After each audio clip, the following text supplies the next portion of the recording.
Olá, pessoal. Me chamo Artícia Alves e mais uma vez estou aqui com vocês para a nossa terceira aula, ainda tratando do texto descritivo, especificamente do gênero relato pessoal. Nessa aula 3, iremos falar um pouquinho como devemos começar a construir o nosso relato pessoal. Bom, primeiro, iremos partir de 3 pontos. Primeiro, a gente deve escolher a história que vamos contar. Segundo, devemos estruturar esse relato. E terceiro, iremos criar uma abertura para esse relato. Mas o que danado é isso? Calma. Vamos ver direitinho, juntamente com Nathalie, que está aqui conosco mais uma vez, cada um desses 3 pontos e entender como cada um desses aí funciona. No ponto 1, escolhendo a história para contar. Então, aqui eu selecionei 3 tópicos que só olhando eles assim, vocês já vão conseguir saber entender o que eu estou querendo falar. Vê, ponto 1. Tente se lembrar de um episódio importante da sua vida. O gênero relato é um gênero, como a gente já falou lá nas primeiras aulas, que colocamos em prática todo dia, e estamos ali em contato com ele sempre, diariamente.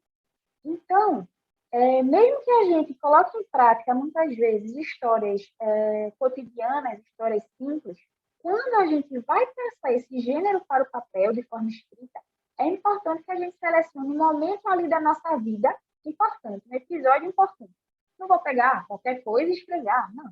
Porque se uma pessoa vai ler, é bom que a gente se importe em caprichar nesse recorte da nossa vida, nesse texto que nós vamos construir. Ponto 2. Escolha uma história com moral que ensine uma lição ao leitor. Ou seja, quando você for ali partir para pegar aquele recorte, aquele episódio importante de sua vida e for passar ele para o papel, é importante que no final tenha aquela ideia de fechamento com uma moral muito parecida com o que a gente vê nas fábulas, que traga um ensinamento para alguém, que traga uma lição de vida, uma moral, para que você, poxa, que história interessante, que bom entender isso daqui. Então, que não fique um texto sem sentido, que comece e termine e você não entenda o que o leitor, o que o escritor, o autor, ele quis passar. Ponto 3. Parta de um tema. Esse ponto 3 já conversa bastante com esse ponto 2.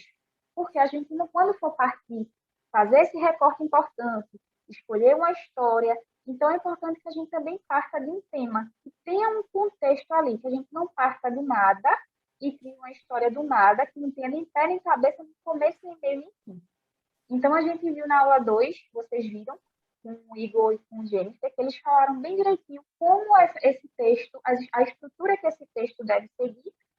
Então, por meio dessa estrutura, tendo um tema ali definido, se consegue construir um bom texto. Vou falar sobre essa parte da minha infância, vou falar sobre essa parte da minha vida, vou falar sobre esse sentimento que eu carrego comigo desde tantos anos. Então, é importante que a gente tenha um tema ali, cortadinho, centradinho, para escrever o nosso texto e não ficar uma bagunça. Falando. Olá, gente, sou Nathalie. Acredito que vocês lembram de mim da primeira aula. E aí, voltando com a Hortência, eu vou falar um pouquinho sobre como a gente vai estruturar esse relato, tá certo? Então, a gente conversou na primeira aula que uma das características desse gênero relato pessoal é escrever em primeira pessoa. Como assim? A maior parte dos relatos faz uso do narrador personagem, que é esse caso da primeira pessoa, o que torna mais fácil o desenvolvimento e a compreensão do texto. E aí, quando você for escrever, você vai construindo as frases usando o pronome eu, sempre nós, se for você e outra pessoa. Então, sempre em primeira pessoa, tá certo? Que é uma das maiores características do relato pessoal. Outra coisa, é interessante elaborar uma tese. Mesmo que se trate de um relato pessoal, é preciso incluir uma tese no primeiro parágrafo. Isso bem depois do gancho. O que essa tese vai fazer? Ela servirá de forma resumida para fazer uma exposição prévia dos eventos da história. Então, descrever a lição que foi aprendida, ou introduzir o tema principal, esse tema que a Hortência explicou, que será abordado no relato. Por exemplo, no caso de você estar escrevendo um relato sobre a sua experiência como refugiado, é possível falar sobre o tema liberdade nessa tese. E aí sai, a minha jornada foi apenas uma dentre milhares. Chegamos a um país estrangeiro, carregando apenas esperanças e memórias. Então, aí, isso aí é um exemplo de tese e é essencial a gente construir, elaborar uma tese no nosso relato pessoal, certo? Outra coisa, incluir evidências para comprovar essa tese. Essa tese não vai ser assim do nada, tem que ter provas, tá certo? E aí as evidências, elas são nada mais do que os eventos que são relatados no corpo do texto. O que é que vocês vão fazer? Vocês vão escrever em forma cronológica para que a compreensão da história ela fique mais fácil. Como assim cronológica? O passado tempo, tipo ontem, hoje, né? Entretanto, porém, né, se preferir escrever de forma não linear, você deve se lembrar de sempre pegar termos como hoje, antes, naquela época, para não deixar o leitor perdido. Você deve sempre situar o leitor, que no caso vai ser a gente, no tempo que vocês estão escrevendo. Outra coisa, finalizar com a moral do relato. A maioria dos relatos pessoais termina com uma reflexão a respeito do impacto que a experiência em questão teve na vida do autor, né? E aí você deve aproveitar esse último parágrafo para contar o que mudou em sua vida e como esses eventos relatados da vida de vocês foram responsáveis por essas mudanças. Então, ó, vimos aí o ponto 1, ponto 2 e agora o terceiro ponto, o fechamento. Então, o terceiro passo, o terceiro ponto que devemos ter em mente quando vamos ali criar o nosso relato pessoal é criando uma abertura para o relato. Mas o que abertura é essa? O que esse ponto quer me dizer? Veja, comece com um gancho. Isso conversa muito com o que foi dito logo no início. Que a gente não vai partir do nada para uma história que não chega a lugar nenhum e que não tem sentido algum. Então, a gente vai ter que fazer ali, preparar um terreno para começar a falar dessa história. E esse preparar terreno é o que a gente chama de contextualização. É quando a gente vai estar preparando ali a pessoa que está lendo para a história que está por vir, a história que vocês irão contar no decorrer do texto. Estabeleça a cena.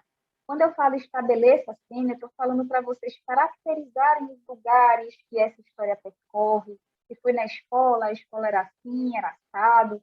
Se foi em casa, como era o cômodo, como eram os cômodos, os móveis desses cômodos, como eram as outras pessoas que participavam dessa história. Então, deixar tudo bem descrito, bem caracterizado, para que o leitor consiga, na mente dele, compreender de fato o que você está querendo falar ali no seu texto. Então, você deve também levantar uma questão. Como assim? Você pode começar fazendo a pergunta que vai levar o leitor a pensar, né? Instigar a curiosidade do leitor em relação ao seu relato, né? Só tomar o cuidado de questionar algo pertinente, né? E você se dirige diretamente com o leitor, converse com ele, né? Com uma pergunta curta e clara, de fácil entendimento. Como, por exemplo, já pensou como seria nunca mais poder ver as pessoas que ama? Já pensou como seria um dia na minha escola, um dia na sala de aula, enfim, de acordo com o que você vai descrever no seu relato.